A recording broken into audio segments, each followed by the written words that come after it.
ismaqal iyo daawasho wanaagsan meel walba aad joogtaan ku soo dhawaada wararkii ugu dambeeyay arrimaha Soomaaliya caalamka qodobada aad wararkeena ku daawan doontaana waxaa kamid ah garoonka diyaaradaha magaalada Beledweyne oo xirmay iyo diyaarada gargaar sida oo ku sii jeeday magaaladaasi oo gabi ahaanba baaqday dawladda federaalka ee Soomaaliya oo digniin adag ka soo saartay in la musuqmaasuqo gargaarka loogu talagalay shacabka gobolka Hiiraan dib u dhac ku yimid safarkii Sheekh Shariif Sheekh Axmed iyo Xasan Sheekh Maxamuud iyo sababta oo la ogaaday amiirka al-shabaab oo markii ugu horeysay ka soo muuqday muuqaal iska soo duubay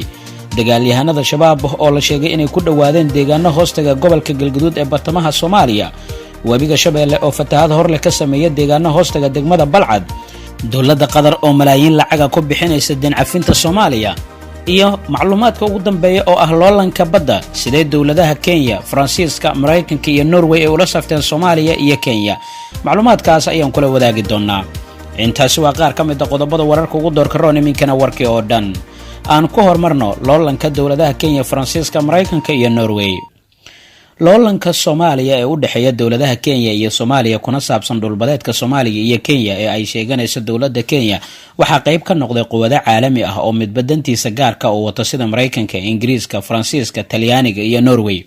sida ay qortay warbaahinta lagu daabaco qoraalada cilmiga ku dhisan ee The Conversation ee dalkaasi Australia dalalkaasi ayaa waxay la kala safteen dawladaha Kenya iyo Soomaaliya dawladda Ingiriiska ayaa taageero u muujisay dawladda Soomaaliya laba sabab dartood midka koowaad xiriirka dawladda Kenya iyo Ingiriiska oo aan wanaagsaneyn tan markii la doortay Uhuru Kenyatta oo markii xukunkaasi uu qabtay loo haystay eedeymo la xiriiray dambiyo dagaal oo ka dhacay kaalintii la tuhunsan yahay oo uu ku lahaa rabshadii ka dhacay dalkaasi doorashadii 2007 intii xukunka uu hayay Uhuru Kenya waxa ay ka sii durqaysay dawladda Ingiriiska waxaana u dhawaanaysay Mareykanka iyo Shiinaha sidaas daraadeed dawladda Ingiriiska waxay taageeradeeda ay ku xoojisay dawladda Soomaaliya iyadoo eegaysa danaheeda dhaqaale ee gobolka midda labaad dawladda Britain waxay Soomaaliya la leedahay xiriir muddo dheer soo jiray markii ay noqoto sahminta shidaalka tusaale ahaan shirkadda British Petroleum ayaa dawladdii hore ee Soomaaliya waxay ka haysatay heshiis sidaal sahmin ah ka hor inta aysan burburin sanadkii 1990kii Norway ayaa sidoo kale taageeraysa Soomaaliya Norway waxay ka mid tahay dalalka gorgortanka ugu weyn ka sameeyay shirka sidaalka ee Soomaaliya ee lagu qabtay magaalada London ee dalka Ingiriiska waxa sidoo kale meeshaasi lagu waramayaa inaysan ka marnayn in ra'iisul wasaaraha xukuumadda Soomaaliya Xasan Cali Khayre uu haysto dhalashada dalka Norway iyo sidoo kale in xaqiiqda ah dawladda Kenya in hore ay u ceelisay shirkadii shidaalka ee dalkaasi Norway ee lagu magacaabo Statoil dhinaca kale Mareykanka ayaa taageeraya dawladda Kenya sabab la xiriira in labada dal ay ka midaysan yihiin dagaalka waxay ugu yeereen argagixisada iyo in shirkada Mareykanka ay ka faa'iideysan doonaan haddii dhulbadeedkaasi la isku haysto loo xugmiyo dawladda Kenya safiirka dawladda Mareykanka ee Kenya ayaa hore u sheegay in mowqifka dawladda Mareykanka uu yahay in xiisada labada dal lagu dhameeyo meel ka baxsan maxkamadda caalamiga ee cadaaladda taasi oo ah sida dawladda Kenya ay rabto Mareykanka iyo Kenya ayaa sidoo kale saxiixday heshiis ganacsi oo ay ku kacayso $100 milyan sidoo kale Faransiiska ayaa taageeraya dawladda Kenya sabab la xiriir in Kenya ay qandaraas ay ku siisay shirkadda Total Oil ee Faransiiska inay shidaal sahmin ay ka sameeyso dhulbadeedka dawladda Kenya ay muranka gelisay sidaas ayay dawladaha ay ula kala safteen dawladaha Soomaaliya iyo Kenya markana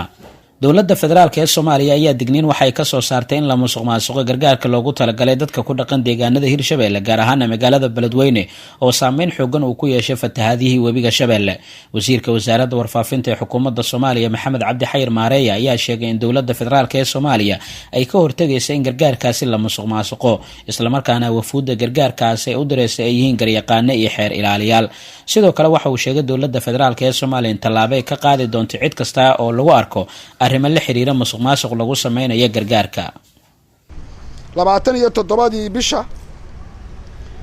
wuxuu ra'iisul wasaaruhu la kulmay madaxweynaha Soomaaliya wuxuu la kulmay ganacsatada Soomaaliyeed iyo culimada diinka ayuu la kulmay oo ka codsaday inay taageeraan dadka walaalahooda dhibaataysan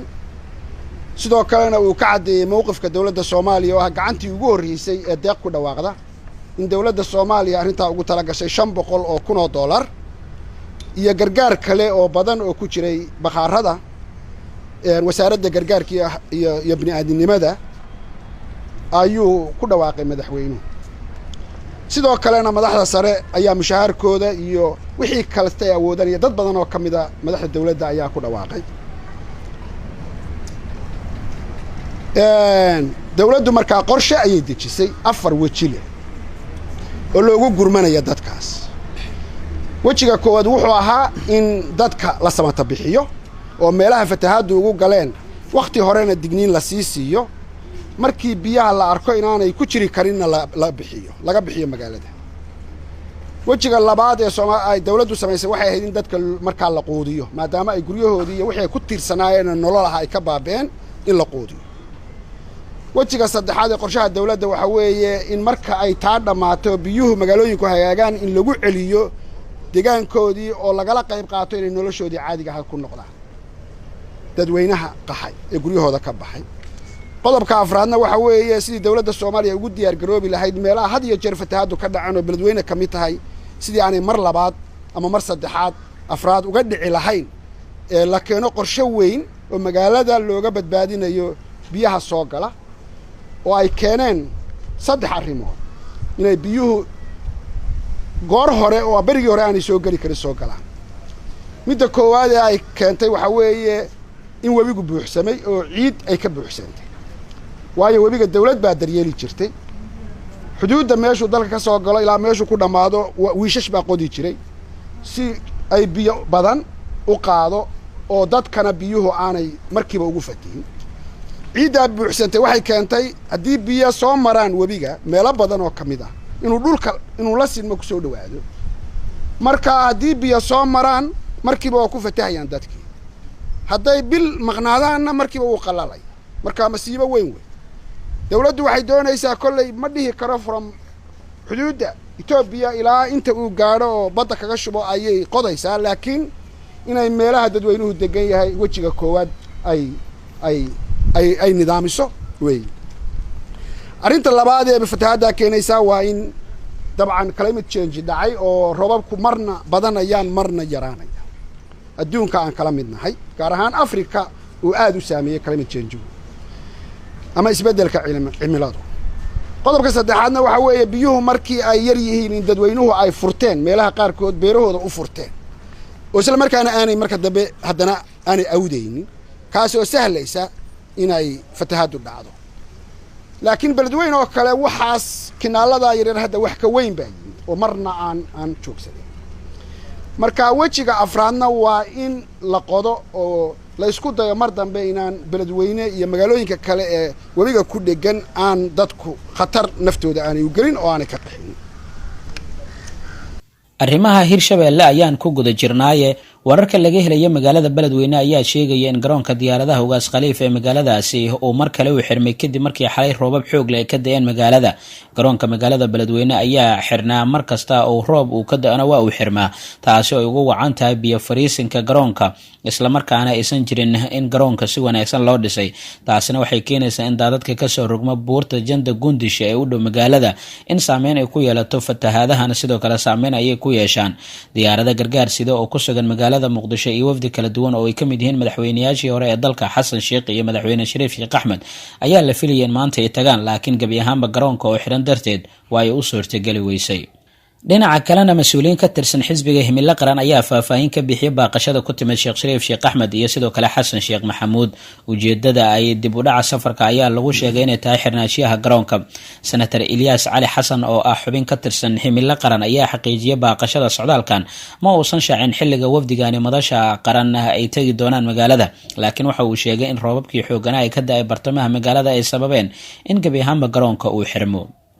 dhinaca kalena ra'iisul wasaare ku-xigeenka ahna wasiirka arrimaha dibadda ee dowladda Qatar Sheekh Maxamed bin Cabdiraxmaan Al Thani ayaa ballan qaaday in dowladda Qatar ay sii wadi doonto in taageero ay siiso dowladda Soomaaliya. Al Thani ayaa sidoo kale sheegay inaysan ka gaabin doonin in ay kaalmooyin kala duwan ay siiyaan dowladda federaalka ee Soomaaliya gaar ahaan kuwa lagama maarmaanka u ah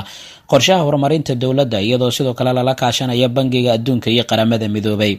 dowladda Qatar waxay dhawaan Soomaaliya siisay 25 milyan oo dollar oo caawimaad ah si ay ugu bixiso yareynta deynta bangiga adduunka ayuu yiri Al Thani. wasiirka arrimaha dibadda ee dowladda Qatar ayaa sheegay in dowladda Qatar ay sidoo kale ay taageeri doonto horumarinta iyo horumarka amniga ee guud ahaan dalka, barnaamijyada lagu xoojinayo dhaqaalaha, mashaariicda dib u heshiisiinta iyo sidoo kale in shaqo loo abuuro dhalinyarada sida uu sheegay. Sheekh Maxamed bin Cabdiraxmaan Al Thani ayaa hadalkani waxa uu ka sheegay kulan kooxda xiriirka Soomaaliya ee ururka iskaashiga Islaamka ee Qatar ay ku martigelisay halkaas oo uu ka jeediyay khudbadda furitaanka.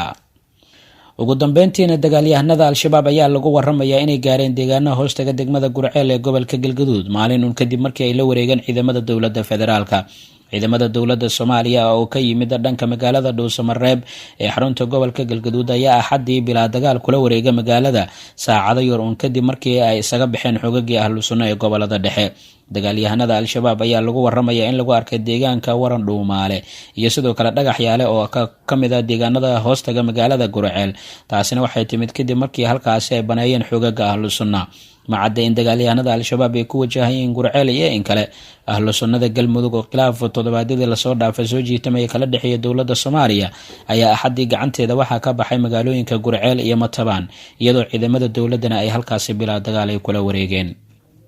wararkii ugu dambeeyay arrimaha Soomaaliya caalamka kala socotay shabakada wararka maanta waa nageynta warkan warka xigantaan ku kulmi doona nabadgelyo.